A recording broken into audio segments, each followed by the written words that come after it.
Les gars, le PSG s'est imposé 4-1 contre le FC Barcelone. C'est fait 6-4, je crois, en cumulé. Un match qui a été mais complètement fou. Une fin de match qui a été complètement folle avec un Hakimi qui a fait un run, mais après 90 minutes dans les jambes, plus 85, il te fait un run comme ça. Mais toute la défense barcelonaise était montée. Il te fait un run splendide, magnifique. Il élimine un défenseur, je sais plus c'est qui. Il fait un run magnifique, une belle passe en profondeur pour Mbappé qui ensuite frappe sur Ter Stegen. Ça retombe sur un défenseur, sur Asensio qui retire. Ter Stegen qui était un mur sur cette action, mais pourtant ça a tombé inlassablement sur les pieds d'un défenseur, d'un attaquant parisien. Et c'est tombé sur Kylian Mbappé qui franchement a terminé ce match, a clos les débats, a terminé le FC Barcelone qui peut se mordre les doigts clairement. Araujo peut se mordre les doigts parce que franchement, je vais pas dire l'élimination et de sa faute à lui, c'est son dos. Mais j'en pense pas moins parce que franchement, ce carton rouge qu'il prend, c'est inadmissible de prendre un carton rouge comme ça. Tu te fais complètement bouffer par Barcola qui, je vais en parler après, mais a fait un énorme match. Tu te fais bouffer en 1 contre 1. Et en plus, tu peux laisser le 1v1. Ter Stegen, qui est un très grand gardien, peut s'en sortir. Mais non, tu fais une faute, tu le déstabilises, tu le déséquilibres. C'est complètement logique. À l'entrée de la surface, pour moi, ça aurait pu être un penalty. Ça aurait été généreux, le penalty quand même, parce que la faute se fait en dehors de la surface, mais en même temps, il tient encore Barcola quand il est à l'intérieur de la surface. Donc, le coup franc est légitime et le carton rouge est 100% légitime. Le pauvre Lamine Yamal qui avait fait une passe décisive pour Rafinha qui lui sort pour combler le manque de Araujo. Du coup, c'est Hugo Martinez qui rentre et le pauvre Lamine Yamal qui sort. Alors qu'il a fait une passe décisive sur Rafinha, ce diable de Rafinha qui aurait pu être le méchant de l'histoire, clairement, si le PSG n'aurait pas tourné le sens contre eux. Ça aurait pu être le méchant de l'histoire, mais au final, Rafinha qui a quand même marqué ses 3 buts de Ligue des Champions, ses 3 buts contre le Paris Saint-Germain, c'est les 4 buts contre le PSG, c'est 3 de Rafinha, qui n'avait jamais marqué en Ligue des Champions. Là, il met un 3 buts contre le PSG. Il a été, bon, c'était compliqué son match, mais il a été décisif, il a été bon. C'était un des meilleurs Barcelonais ce soir, mais ça n'a pas eu beaucoup qui ont été très très forts. Il a fait son job, il a marqué. C'était la même conjoncture qu'au début du match aller. Rafinha qui marque, Dembélé qui égalise, Vitinha qui met le deuxième but pour repasser devant. C'était la même conjoncture. Ça s'est pas fini de la même manière parce que le PSG s'imposait à la fin. Mais ça commençait pareil. Et pourtant, le Paris Saint-Germain, inlassablement, est revenu à la charge. Le carton rouge de Araujo a conditionné ce match, a clairement changé la façon de jouer du Barça, qui du coup passe d'un 4-3-3 à un 4-2-2, un 4-4-1. C'est un peu la même façon de précéder les relances du Paris Saint-Germain. Le PSG qui avait beaucoup plus d'espace dans le milieu de terrain pour combiner, pour lancer, que ce soit Fabien Ruiz, pour lancer Barcola, pour lancer Mbappé, Dembélé, même si Cancelo de son côté gauche, en première mi-temps, il était très très bon. Il a réussi à museler Dembélé et Hakimi qui ne sont pas trop trouvés. Et pourtant, ça n'a pas suffi parce que Dembélé, qui a été hué, on lui promettait l'enfer, on lui promettait de faire pire que Luis Figo, un traitement horrible. Mais poto, à 45 mètres de la pelouse, ton vieux stade de substitution, qu'est-ce que tu veux faire? Comment tu veux déstabiliser un joueur? Dembélé n'est pas rentré bien dans son match, mais une fois qu'il a été rentré, et il vous a mis la pâtée, il vous a défoncé. Et même Barcola, il a fait son meilleur match de son histoire, clairement, de sa jeune carrière, de ses 21 ans, 22 ans. Son meilleur match, il a été exceptionnel, grandiose, et il fait la passe décisive sur Dembélé, sur une finition splendide. C'est son pire défaut, et pourtant il te met un but, mais magnifique, il te relance le PSG à 1 partout. Barcola qui a été l'auteur d'une faute sur Araujo, qui a causé le carton rouge, et qui a fait une passe décisive sur Dembélé, qui a été complètement décisif. Il aurait mérité un but, malheureusement ça ne s'est pas présenté, l'occasion ne s'est pas présentée, mais pourtant il a été l'acteur majeur de ce PSG qui a éliminé le FC Barcelone. Ensuite Vitinha, un corner, mais joué rapidement, mais les défenseurs du Barça, mais à la ramasse complet. Non mais franchement, Gundogan l'a dit au début de l'action.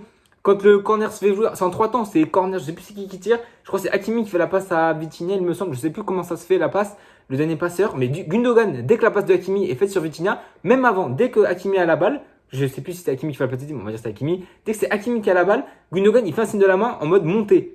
Montez la ligne de milieu un peu, montez un petit peu la ligne, montez-la d'un cran. Personne ne suit. Gundogan est vraiment trop haut pour cette équipe. Il a un QI foot beaucoup trop haut pour cette équipe, une équipe de Mongols qui n'a pas suivi, clairement. Et ça laisse le champ libre à Vitinha qui t'ouvre qui t'ouvre un tir, il déclenche une frappe magnifique, il finit au fond des filets, 2-1. Et à partir de ce moment-là, tout peut se passer. L'écart est remis à 0 à la 42e minute. La deuxième mi-temps commence et puis le PSG a complètement dominé le Barça. Franchement, le Barça a pas eu beaucoup d'occasions. J'y repense depuis tout à l'heure. La seule occasion que je me souviens, c'est la frappe de Lewandowski, bien arrêtée par Donnarumma. Et Marquinhos qui a fait un grand match ce soir, qui a porté ses balls. On sait que c'est difficile pour lui, mais là, il a fait un très grand match. Il a dégagé cette balle. Il a été bon, franchement. Il n'y a pas grand chose à dire. Hein. Lucas Hernandez, qui voilà. Luis Enrique a fait un choix fort, même si c'est pas vraiment un choix fort, parce que ça aurait dû être fait dès le premier match. T'as enlevé Beraldo, t'as mis Lucas Hernandez, t'as muselé Lewandowski, clairement. Lewandowski, soit aérien, soit dans la déviation. Ça n'a pas aidé le carton rouge parce qu'il était assez scellé devant. Mais pourtant, Lucas Hernandez l'a muselé complètement. Lewandowski n'a rien fait. Hein. Il a muselé. Il y a eu 3 changements majeurs dans le 11 de Luis Enrique. Bien évidemment, Lucas Hernandez qui rentre à la place de Beraldo. Zaire Emery qui a fait du bien à la place de King Hill. On sait qu'il peut te poser le jeu et ça a beaucoup aidé. Je pense que s'il y est sur le terrain, peut-être que ce n'est pas cette conjoncture-là. Il a été rentré, certes. Mais Zaire Emery a posé le jeu. Le milieu avec Vitinha et Fabien Ruiz Fabien Ruiz a été un petit peu en dessous. Mais attention, Fabien Ruiz n'a pas été dégueulasse pour autant. Certes, il n'a pas le niveau Ligue des Champions, mais il n'a pas été. Ça peut être son pire match. Il n'a pas été dégueulasse non plus, même si ça a été peut-être un des pires paris ce soir avec peut-être Hakimi. Mais ça n'a pas été un match non plus dégueulasse de sa part. Mais Zaire Emery qui est rentré. Et évidemment, Monsieur Bradley Barcola, Bambi, sur le côté gauche à la place de Asensio, qui lui a fait un match dantesque. Franchement, on avait pourtant dit que voilà, il était peut-être trop jeune, trop frêle, mais franchement, tu peux le mettre dans la liste de Didier Deschamps. C'est peut-être la culture de l'instant de dire ça, mais s'il continue dans cette lancée, il y aura, pour moi, il n'y aura pas de doute. Il pourrait mettre sa place dans la liste de Didier Deschamps s'il fait des matchs comme ça, s'il répète ce match. Le prochain match de Ligue des Champions ce sera contre le Borussia Dortmund, qui s'est imposé 4-2 en Atlético Madrid. Un match fou. On a vécu un mardi soir européen, des grands soirs, franchement, avec 2 énormes matchs. Faudra que je rattrape Atlético Madrid-Dortmund parce que ça va être un match complètement fou. Mais franchement, le PSG s'en sort même pas bien parce qu'en plus, le 3e but d'Mbappé franchement, qui les fait passer devant, c'est Cancelo qui pourtant avait été irréprochable, entre guillemets, qui avait été très très bon dans ce match, qui avait assez bien muselé, soit Hakimi ou Dembélé. Il fait une faute stupide sur Dembélé, mais stupide, parce qu'il n'y a même quasiment pas de danger. Dembélé s'excentre sur le poteau de corner, il n'y a quasiment pas de danger, il n'y a quasiment rien. Et pourtant, il fait une faute complètement bête et complètement logique. Enfin, la faute n'est pas logique, mais le penalty accordé est logique parce qu'il y a clairement faute. Dembélé qui tombe et c'est Mbappé qui, voilà. On sait où il va tirer. Le poteau, on sait que ça va être côté droit du gardien. Même Ter Stegen le sait. Dans ses déplacements au début pour stabiliser Mbappé, il monte le côté droit. Il monte ce côté droit et pourtant, Mbappé te surprend quand même parce qu'il met côté droit. Il te met une mine pleine lucarne et ça rentre et tu peux rien faire. En fait, c'est un truc de fou. Mbappé qui ne fait pas un grand match dans le jeu. Certes, il a été.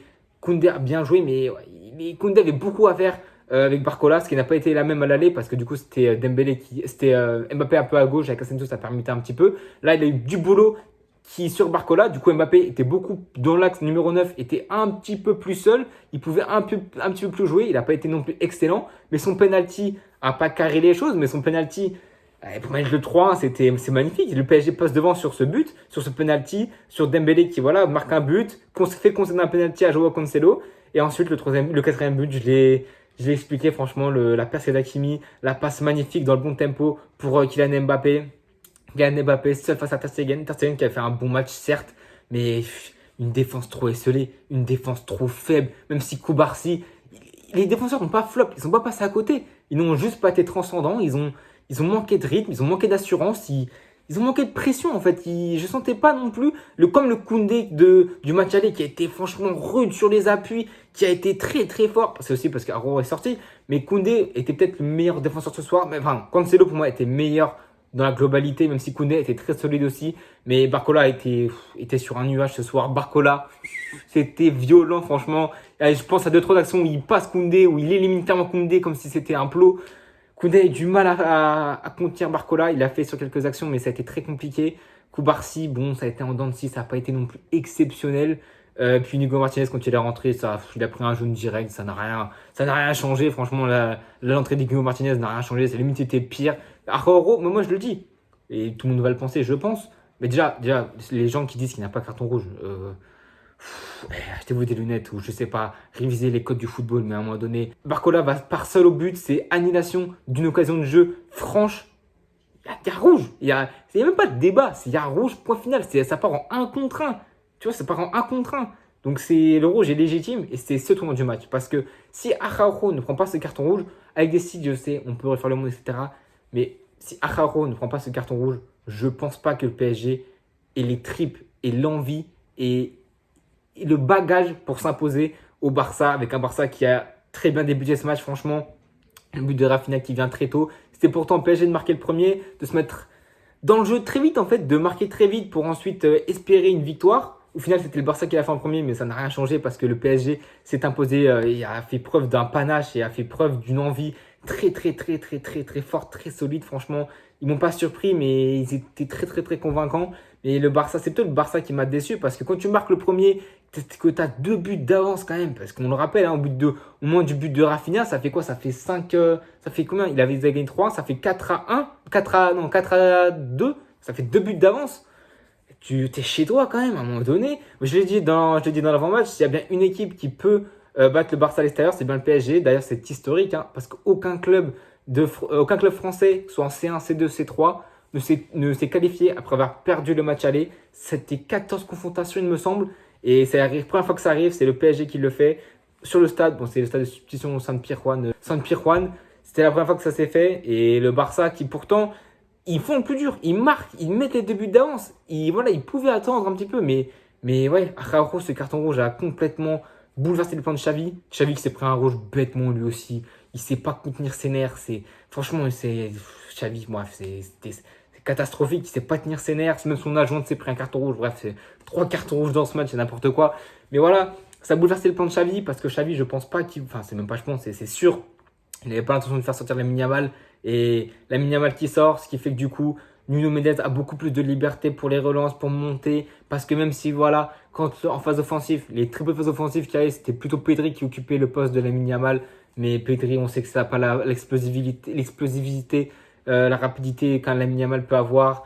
On sait que ça n'a pas la vitesse. On sait que voilà, quand Lamine Yamal sort, je sais que Nuno Mendes va avoir un boulevard et il va pouvoir s'amuser, pouvoir combiner avec Mbappé ou avec Barcola. Et il a très bien fait. Et Nuno Mendes a été très fort aussi. Un des meilleurs à son poste quand il n'est pas blessé, franchement. Côté parisien, tu dégages un flop. Hakimi, pour moi, ça peut être un flop. Je n'ai pas trouvé transcendant Hakimi, honnêtement, avec Fabien Ruiz aussi. C'est les 2 joueurs que je donnerais comme flop, entre guillemets, même s'ils ont quand même été. Hakimi a quand même apporté, Fabien Ruiz a quand même apporté. Fabien Ruiz dans la hiérarchie des flops, un petit peu plus haut que Hakimi. Hakimi, pour moi, le plus grand flop de ce match côté parisien. Et côté barcelonais, des flops, je pense qu'à toutes les lignes, Lewandowski qui s'est fait museler par Lucas Hernandez. À gauche, bon, Rafinha qui a quand même été décisif, on ne va pas le mettre dans le flop non plus, même s'il était décisif, même s'il n'a pas fait grand chose, on ne pourra pas trop le mettre dans le flop. Bon, le Yamal, évidemment, le pauvre, ça m'a fait de la peine l'image. Parce que lui, mon gars, il est voué à faire de grandes choses, mais malheureusement, il s'est fait plomber par Araujo. Donc, le Yamal, tu ne peux pas le mettre en flop. Pedri, ouais, milieu Pedri, Gundogan, Frenkie de Jong. Frenkie de Jong, voilà, c'est des brives. Hein. On a vu à un moment donné la fin sur, je sais plus sur qui, je crois que c'est sur Nuno Mendes ou Vitinha, je sais plus sur qui. On sait que Frenkie de Jong a de la magie dans les pieds, mais pourtant il n'a pas été transcendant. Le milieu de terrain, Blaugrana n'a pas fait grand chose, franchement. Toute l'équipe a été médiocre, hein. À part Ter Stegen, même s'il prend 3 buts ce soir, c'est 3 buts où franchement il ne peut pas faire grand chose, que ce soit le premier but de Dembélé, c'est une frappe, une bombe qui te met en lucarne droite. Tu peux rien faire à la frappe de Vitinha.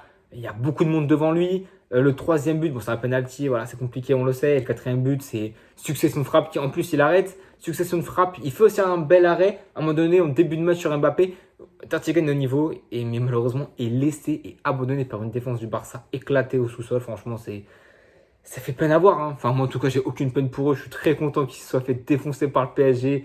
Je suis très ravi de ça. Bravo au PSG, même si c'était pas gagné, franchement, parce qu'honnêtement, le but que tu te prends en 12e minute là, de Rafinha, il peut te plomber le match. Et pour moi, il aurait dû leur plomber le match. Le Barça, pourtant, s'est mis en sécurité. Hein, mais je ne sais pas ce qui s'est passé. On sait trop ce que le carton rouge a fait changer les choses. C'est ce carton rouge, franchement. Araujo, ce criminel, cet assassin qui franchement, les Barcelonais, j'ai vu sur Twitter quelques petites insultes qui ont fusé sur la tête d'Araujo à Kamak Boudi. Mais tu m'étonnes parce que franchement, Araujo a du sang sur les mains ce soir. Le PSG va retrouver en demi-finale le Borussia Dortmund qui avance voilà, en sous-marin, qui avance sous les mers, sous les radars comme Villarreal. Ils l'ont fait. Le sous-marin jaune, là, c'est Villarreal parce qu'ils ont éliminé l'équipe qui avait éliminé une des favoris de Ligue des Champions. Je parle d'Atlético Madrid quand ils ont éliminé l'Inter. Là, ils ont éliminé l'Atlético Madrid. Un match qui avait l'air complètement fou. J'ai vu les buts de Zinzin, les 2 buts côté gauche, soit Julian Brandt, que ce soit je sais plus qui a marqué, Sabitzer, Brandt, bref. Le match avait l'air complètement fou. En tout cas, c'est une victoire 4-2 de Borussia Dortmund sur l'Atlético Madrid qui du coup vont retrouver. On aura la première demi-finale qui est le PSG contre le Borussia Dortmund. Ça va nous rappeler évidemment cette immense confrontation qu'il y a eu à l'époque quand Erling Haaland était encore là pendant le Covid, où ça s'était charrié, où le PSG de Neymar, où je me rappelle très bien de cette image, je sais même plus, je crois que c'était au deuxième poteau, Neymar qui avait marqué, ça avait foutu le buzz, c'était magnifique, franchement c'était des belles images à voir du PSG contre Dortmund. C'est les retrouvailles entre deux équipes qui ont l'habitude de s'affronter, entre guillemets, qui se sont déjà affrontés dans les phases de poule cette saison. J'avais carrément oublié, mais cette saison, ils sont ensemble dans la phase de poule, et là ils se retrouvent en demi-finale. Franchement, ça va être très compliqué. Le match va sortir bientôt. J'ai vu que c'est dans 2 semaines les demi-finales aller. Ça va s'enchaîner très vite. Franchement, le printemps européen, c'est magnifique. Franchement, on a eu encore un match aujourd'hui qui était magnifique. Un mardi soir européen qui était magnifique avec deux belles équipes. Mais le Paris Saint-Germain a été plus féroce, s'est montré plus dangereux, s'est montré beaucoup plus conquérant, avec beaucoup plus d'envie. Et est-ce que le Barça n'a pas su faire? Et le Barça de Xavi peut se mordre les doigts car ils ont tous été éclatés au sol. Je suis peut-être pas objectif en disant ça, mais honnêtement, à part Ter Stegen, peut-être Rafinha, peut-être Gundogan, peut-être, mais et encore, Cancelo et Koundé peut-être aussi. Sinon, le terrain, ça a été quasiment transparent. Franchement, Vitinha, qui lui, côté parisien, ça a été énorme dans le rythme offensif. Quand il a le ballon, il peut te poser le jeu, t'organiser le jeu. Le mec, c'est un briscard, on dirait. Il s'est très bien acclimaté. C'était compliqué ses débuts au PSG. Et pourtant, il s'est acclimaté. Il devient de plus en plus fort. Il monte en puissance. Et il a marqué dans les deux buts, dans les deux phases aller-retour. C'est pas pour rien. Tout comme Dembélé, qui avait à cœur de se venger de son ancien club, qui a entonné des chants racistes, évidemment, on l'a vu, c'est déplorable, ils sont le Barça, on les connaît avant le match. Vinicius qui n'a rien demandé, le poteau, il est en train de se préparer son match contre City, ça a l'insulte de mourir, bref, laissez tomber, c'est le Barça, c'est les supporters débiles, c'est pas tout le monde. Mais le PSG s'est imposé, c'est magnifique pour eux, je suis très content et on espère les retrouver en finale. Mais par contre, pour les retrouver en finale, il faut évidemment que mon Real Madrid batte demain Manchester City et ensuite le Bayern Munich, parce que oui, pour moi les gars, le Bayern Munich va s'imposer contre Arsenal. Bref, c'est pas le sujet. Le PSG s'est qualifié et je suis très content pour ça.